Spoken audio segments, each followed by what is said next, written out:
विद्यार्थ्यांनी सांकेतिक भाषा या घटकामध्ये आपल्याला अक्षरासाठी अक्षर, शब्दासाठी अक्षरांसाठी दिलेल्या संख्या किंवा अक्षरांसाठी चिन्हे किंवा अक्षरांसाठी वेगवेगळी अक्षर, त्यासोबतच संख्येसाठी संख्या किंवा अंकासाठी अंक आणि अंकांसाठी वेगवेगळ्या आकृत्या, अशा वेगवेगळ्या पद्धतीने सांकेतिक भाषा हा घटक आपल्याला अभ्यासता येतो. तर त्यावर आधारित काही उदाहरणे आहेत, त्यांचा आज आपण सराव करूया.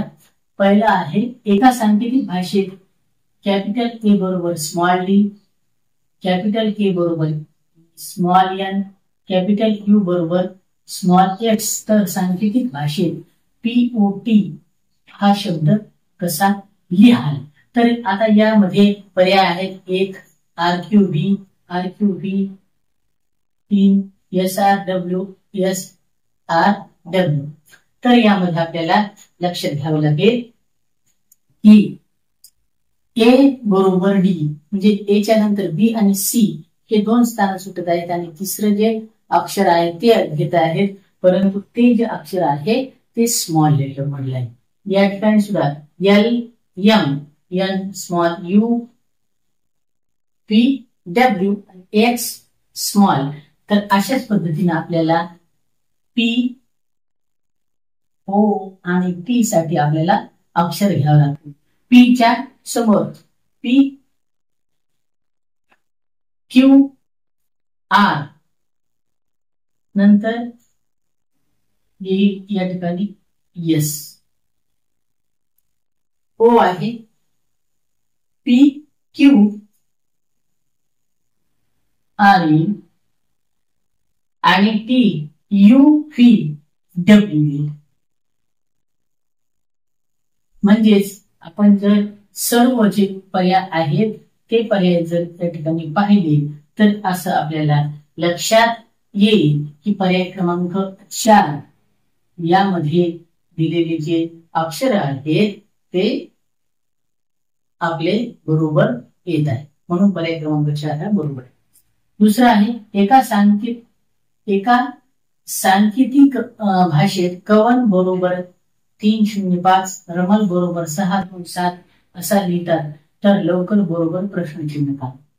या ठिकाणी 1 7 2 3 6 2 7 5 0 3 3 7 0 3 5 4 7 0 3 6.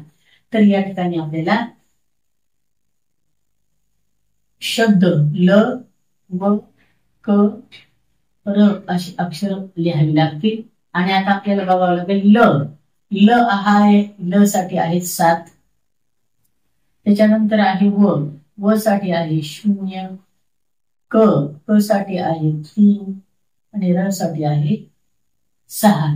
म्हणजे 7 0 3 6, म्हणून या दिलेल्या पर्यायामध्ये पर्याय क्रमांक 4 जो आहे तो बरोबर आहे. प्रश्न तिसरा आहे, रक्षक बरोबर चौकोन वर्तुळ वर्तुळातिंबक, भक्षक बरोबर वर्तुळातिंबक चौकोनातिंबक आणि चौकोन, शरद बरोबर वर्तुळातिंबक वर्तुळ आणि त्रिकोण, तर भरण बरोबर प्रश्नचिन्ह. या ठिकाणी सूचना आहे, अक्षरे व चिन्हे यांचा क्रम सारखाच असेल असं नाही, आणि या ठिकाणी 4 आपल्याला पर्याय दिले. तर यासाठी आपल्याला अशी स्वरूपाचे प्रश्न आल्यानंतर हे पाहावं लागतं की तिन्ही जे आपल्याला दिलेले आहेत उदाहरणं, त्या उदाहरणामध्ये तिन्ही मध्ये समान येणारा अक्षर कोणता आहे आणि त्यासाठी कोणतं चिन्ह आहे. तर तिन्ही मध्ये श श श हे समान येत आहे आणि तिन्ही मध्ये क्ष हे समान येते. पहिल्यांदा आपण क्ष घेऊ आणि त्यासाठी कोणतं चिन्ह आपल्याला येईल ते पाहू. तर क्ष साठी आपल्याला तिन्ही याच्यामध्ये जर आपण निरीक्षण केलं तर जे चिन्ह आहे क्ष साठी हे चिन्ह आहे, क्ष साठी हे चिन्ह. दुसरा अक्षर या ठिकाणी आपण र घेऊ.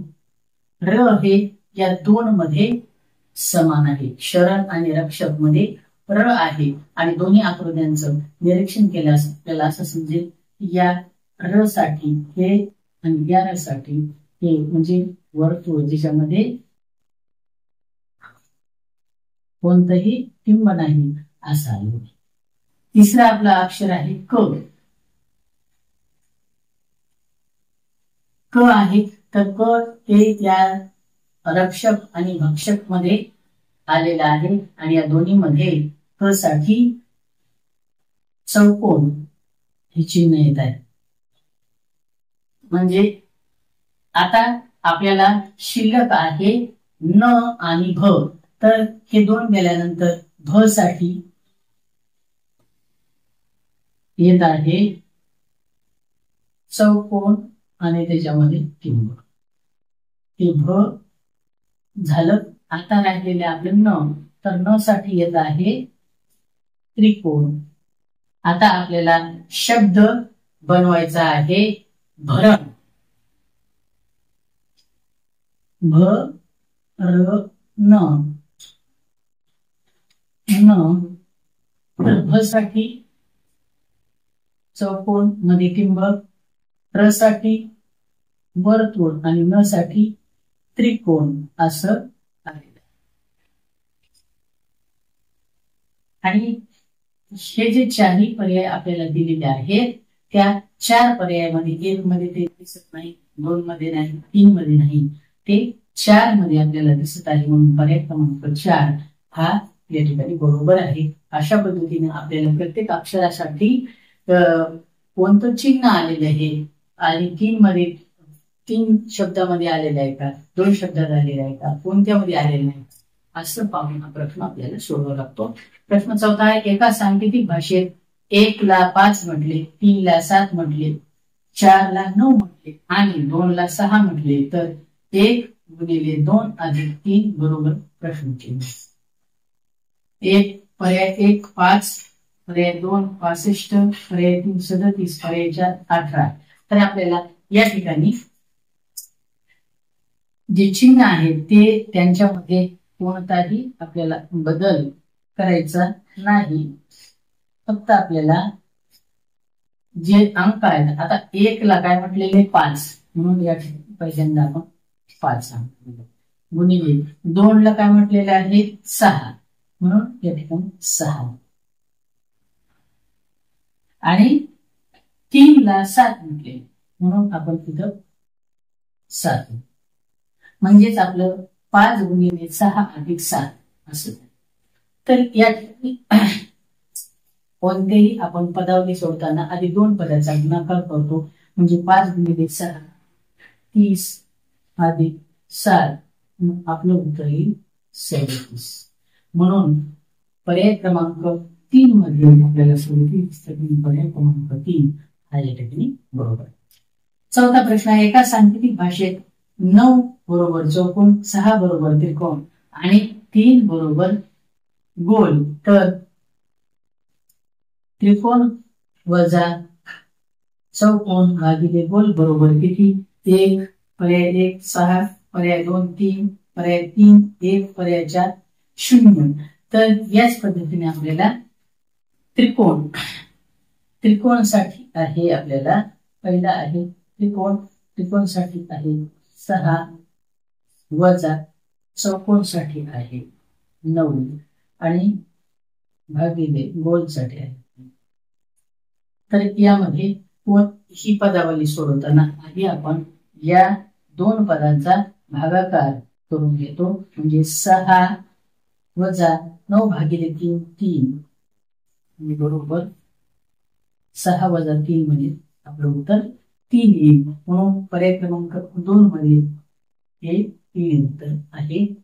तर अशा पद्धतीने आपण सांकेतिक भाषा यामध्ये अक्षरासाठी अक्षर, शब्द अक्षरांसाठी अंक, त्यासोबतच अक्षरांसाठी आकृत्या, चिन्हे, त्यासोबतच अंकांसाठी अंक आणि अंकांसाठी आकृत्या या घटकांद्वारे आपण सांकेतिक भाषा हा घटक अभ्यासला. धन्यवाद.